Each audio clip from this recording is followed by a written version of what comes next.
রাজভবনে মুখ্যমন্ত্রী শুভেন্দু অধিকারী তিনি দেখা করলেন রাজ্যপাল RN রবির সঙ্গে। আজ রাজ্যপালের সঙ্গে দেখা করতে শুভেন্দু অধিকারী গেলেন রাজভবনে। আরো একটু বিস্তারিত জানবো, টেলিফোন লাইনে রয়েছেন প্রতিনিধি শ্রেয়সী গঙ্গোপাধ্যায়। শ্রেয়সী, একেবারে দেখো, এই মুহূর্তে কিন্তু রাজভবনে রয়েছেন বা লোকভবনে রয়েছেন মুখ্যমন্ত্রী শুভেন্দু অধিকারী এবং প্রায় 1 ঘন্টা হতে চললো কিন্তু কার্যত তিনি এক্ষেত্রে রাজ্যপালের সঙ্গে বৈঠক করছেন, এমনটাই কিন্তু বোঝা যাচ্ছে।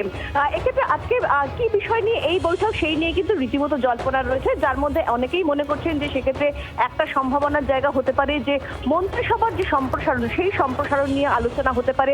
অনেকে মনে করছেন তার কারণ যেটা বিভিন্ন মহলে চর্চা চলছে যে ইতিমধ্যে কিন্তু আমরা জানি মুখ্যমন্ত্রী তিনি শপথ নিয়েছেন এবং আরো 5 মন্ত্রী তারা শপথ নিয়েছেন, কিন্তু বাকি মন্ত্রিসভার সদস্যদের এখনো শপথ হয়নি।